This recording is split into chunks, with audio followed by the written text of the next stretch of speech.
Nesse vídeo, podemos ver um tanque russo retornando de uma missão de combate, indo em direção às suas próprias minas antitanques.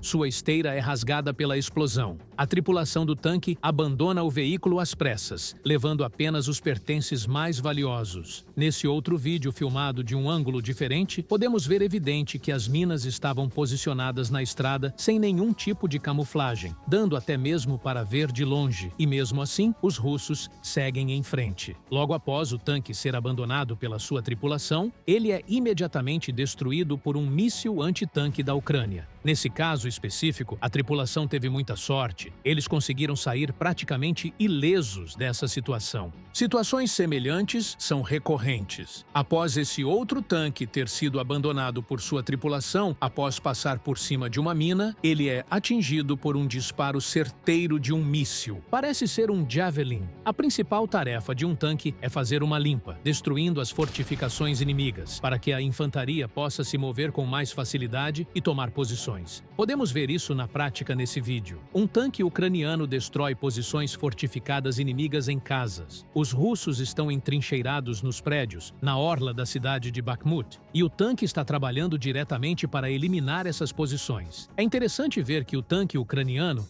chegou tão perto das posições inimigas e os russos não conseguem atingir o tanque ucraniano. Aparentemente, os russos que estavam defendendo essa posição não tinham nenhum míssil antitanque aqui. Bastava apenas um míssil para neutralizar o tanque ucraniano. Os russos também estão tentando atacar posições ucranianas com tanques e veículos blindados. Mas graças aos mísseis Javelin americanos e Enlaws britânicos, os ucranianos destroem facilmente os tanques russos. O sistema de mísseis antitanque portátil tripulado Javelin é chamado de matador de tanques na guerra da Ucrânia. Com a ajuda deles, centenas de tanques foram destruídos e continuam sendo destruídos até hoje. Quando um soldado de infantaria ucraniano tem um Javelin em suas mãos, ele simplesmente não tem medo de nenhum tanque. Leva apenas alguns segundos para travar a mira no alvo e um segundo para pressionar o botão de disparo. O míssil disparado faz todo o trabalho. Ele persegue o tanque até atingi-los. Tudo isso em alguns segundos. Nenhum tanque consegue sobreviver após um golpe desse míssil. Veja como ele destrói facilmente os tanques russos. Às vezes a explosão é tão violenta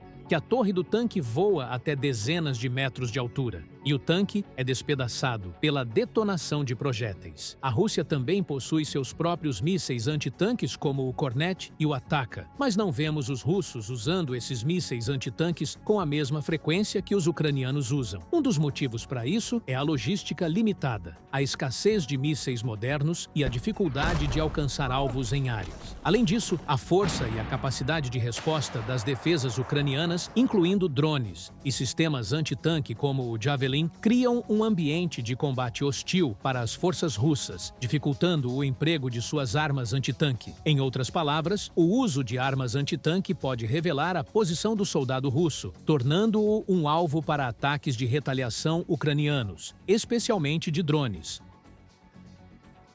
Diferente da Rússia, o exército ucraniano usa seus limitados tanques somente quando são absolutamente necessários, poupando para operações de contraofensiva. Diferente da Rússia, que a cada dia envia mais e mais tanques para o campo de batalha. Tanques são necessários para romper as defesas inimigas. Já na defesa, eles não são tão úteis. O custo de um Javelin é cerca de $100 mil e consegue destruir um tanque que custa $3 milhões, como é o caso do T-72. E para a Ucrânia, um país que depende de ajuda externa, isso é uma relação de custo-benefício bastante favorável. Um míssil antitanque funciona da seguinte forma. A carga moldada, como é conhecido os mísseis de penetração, tem um revestimento de metal que forma uma cavidade em formato de cone na ponta do míssil. Atrás desse revestimento de metal, há uma carga de explosivos embalados. Assim que a ponta do míssil entra em contato com o alvo, a carga é detonada atrás, criando uma onda de pressão atrás do revestimento de metal, disparando ele para frente. Essa explosão é tão forte que deforma o revestimento de metal, gerando um jato concentrado de partículas de metal que são disparadas em linha reta a velocidades hipersônicas, furando a blindagem do tanque como se fosse manteiga. É a energia cinética do jato que fura o tanque e não a onda de choque da detonação que penetra na blindagem. Esses mísseis têm um problema. O jato supersônico é poderoso, mas eles só funcionam a curtas distâncias do alvo. Se a carga detonar antes, o jato supersônico se torna ineficiente e menos dano ela pode causar. Adicionar ripas de madeira sobre o tanque cria um espaço maior entre o míssil e o veículo, forçando o míssil a detonar antes. Esse espaço, mesmo que pequeno, é suficiente para impedir a eficácia do jato supersônico. As gaiolas de metal ao redor de tanques e outros veículos blindados não estão lá apenas para impedir ataques de drones. Elas também estão lá para provocar uma explosão prematura do míssil antes que ele atinja a blindagem. É claro que essa não é a maneira mais eficiente de se proteger um tanque. Foram criadas formas mais modernas e eficientes, como as proteções reativas. Consiste em cobrir o tanque com várias caixas de proteções reativas. Dentro delas, existem explosivos insensíveis. Esse tipo de explosivo só pode ser ativado por uma onda de choque extremamente poderosa. Ou seja, essas caixas só ativam quando são atingidas por mísseis antitanques. Quando essas caixas são atingidas por mísseis antitanques, elas explodem. A explosão cria uma onda de choque que desvia ou destrói a ogiva do míssil, reduzindo a penetração e os danos ao veículo ou tanque. Essas caixas não são ativadas se você deixar cair, atirar nelas ou até mesmo incendiá-las. Para impedir que um soldado com uma metralhadora ative todas elas, deixando o tanque sem proteção.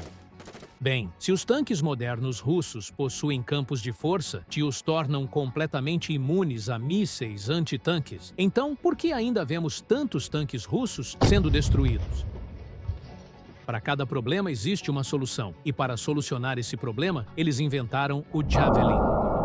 O míssil do Javelin não tem apenas uma, mas duas cargas explosivas. A primeira carga precursora é projetada para destruir a armadura reativa do tanque, e a segunda carga, consideravelmente maior, é projetada para penetrar e eliminar o tanque. Quando o míssil atinge a armadura reativa, ele detona a carga precursora que dispara iniciando a explosão da armadura reativa. Mísseis menores e menos complexos, como o RPG, seriam desviados para longe do tanque, mas não o Javelin. A segunda carga detona uma fração de segundo depois, penetrando na blindagem e destruindo o tanque. Aqui está um bom exemplo de como a blindagem reativa de um tanque acaba sendo inútil. Um míssil Javelin atinge um tanque russo em movimento no campo de batalha. A proteção dinâmica funcionou, mas apesar disso, o tanque foi danificado e pegou fogo. O motorista do tanque continuou a se mover para se esconder atrás das árvores, mas logo ele teve que fugir, abandonando o tanque, que mais tarde explodiu com a detonação de munição. As grades ao redor dos tanques também não ajudam em nada. Antes da invasão da Ucrânia, os russos equiparam quase todos os seus tanques com essas grades e as fixaram acima da torre. Eles esperavam que as barras neutralizassem de alguma forma o efeito dos mísseis Javelin ou Enilau, mas essas grades também se mostraram inúteis.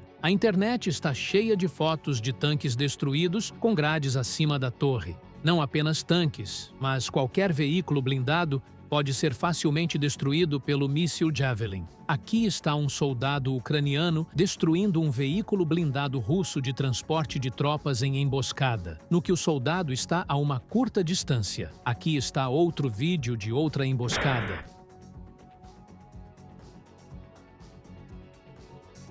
Os mísseis antitanques não são os únicos responsáveis por dizimarem tanques russos. Uma razão para o fracasso da ofensiva russa na Ucrânia é que os russos simplesmente não conseguem romper os campos minados que os ucranianos criaram para eles.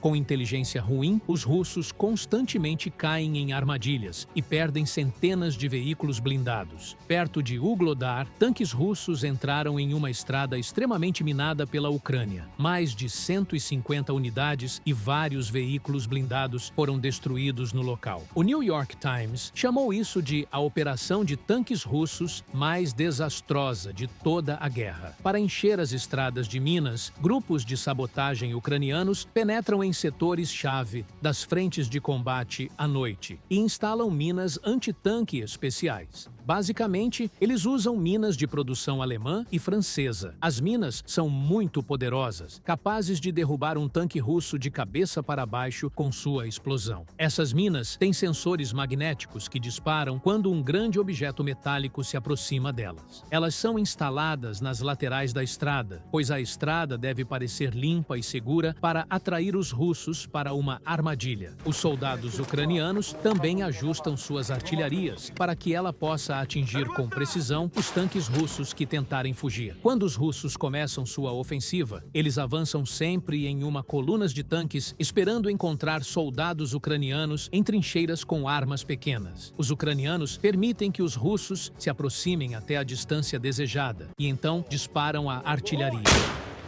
Os ucranianos sempre miram no primeiro e no último tanque para que fiquem presos, mas nesse caso, eles acertam o primeiro tanque da coluna e um tanque no meio para forçar que os tanques contornem pela lateral. Os russos tentam contornar o tanque destruído e encontram as minas.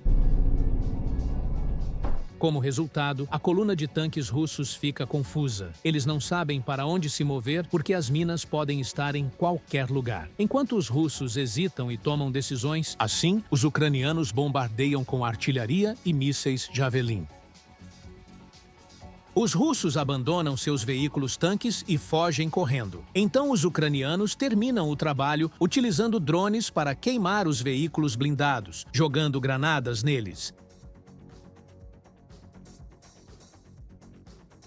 Esse tipo de ofensiva russa não é um caso isolado. Ela continua se repetindo sistematicamente por todo o conflito. Isso me faz pensar que ou os militares russos agem como se possuíssem imortalidade, ou seus comandantes simplesmente não se importam com suas vidas. Eles continuam indo teimosamente ao perigo de serem explodidos por minas e simplesmente não mudam a estratégia. E o mais impressionante disso tudo é que as minas nunca estão escondidas. Estão sempre expostas. E até uma criança consegue ver. Olhe esse vídeo. É óbvio que essa estrada aqui está minada. Tem minas bem aqui, bem aqui, aqui também, aqui e aqui. As minas são tão visíveis que dá para ver da filmagem do drone que está muito mais longe. Ai, você pensa, poxa, esse motorista russo de veículo blindado de transporte de soldados está vendo essas minas. Ele vai frear, dar meia volta e cair fora. Ele não vai em direção às minas, igual um kamikaze. Errado. Como resultado, o transporte foi destruído, mas incrivelmente por um milagre a tripulação sobreviveu ao impacto. Com certeza, esse realmente tinha 2 vidas. Em outro caso, um veículo blindado russo avista 2 outros veículos blindados destruídos logo à frente. E ele tem a mesma ideia que os 2 veículos destruídos tiveram e tenta passar pelo mesmo local onde os 2 outros veículos blindados já haviam sido explodidos antes dele. Soldados ucranianos minam não apenas estradas, mas também acostamentos ao longo das estradas, especialmente em cruzamentos. E parece que os russos não conseguem aprender essa lição. Aqui está outro caso confirmando isso. Um tanque russo está tentando se aproximar das posições ucranianas. Ele foi inteligente. Evitou as estradas, pois sabe que os soldados colocam minas em todas as estradas. Só que nesse caso, se você olhar bem, a estrada estava limpa. Mas aí ele acaba explodindo. Isso parece aqueles jogos que são feitos para te enganar. Quando você acha esperto o suficiente para passar de fase, você morre. Pouco depois, vários outros tanques tentaram passar pelo mesmo local e também foram explodidos. Em geral, descobriu-se que parar a ofensiva russa é muito fácil. Basta simplesmente minar as estradas e acostamentos. Neste vídeo, uma coluna de tanques russos é parada. O primeiro tanque é explodido por uma mina. Mais tarde, toda a coluna é destruída pelos militares ucranianos. Isso acontece o tempo todo. Os russos não mudam suas táticas e não aprendem com seus erros. Nas batalhas urbanas, os tanques russos atiram indiscriminadamente em casas e carros civis. E é claro que os soldados ucranianos minam as ruas da cidade para parar os tanques russos. Neste vídeo, vemos um tanque russo avançando pela rua e atirando, mas então passa por cima de uma mina.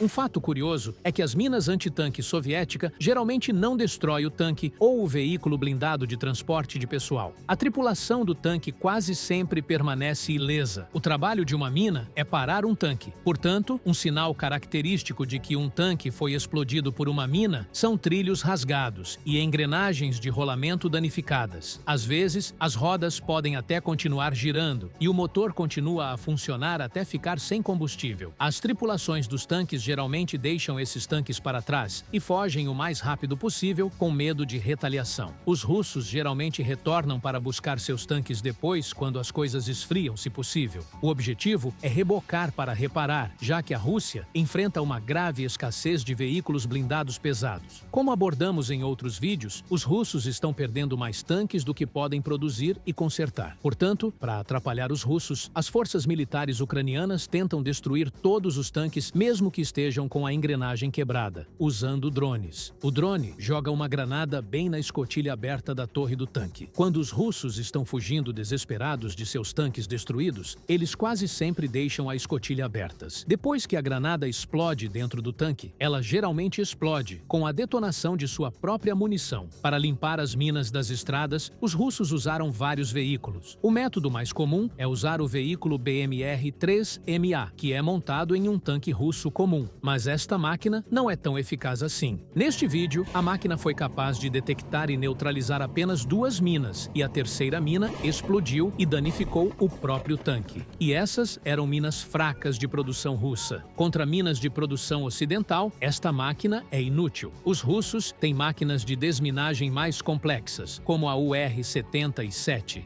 Este equipamento foi criado especificamente para desminagem de estradas para permitir que tanques avancem durante uma ofensiva. Ele funciona a uma distância segura e é bastante eficaz. No entanto, os ucranianos geralmente direcionam seu foco para destruir esse equipamento antes mesmo que ele faça seu trabalho.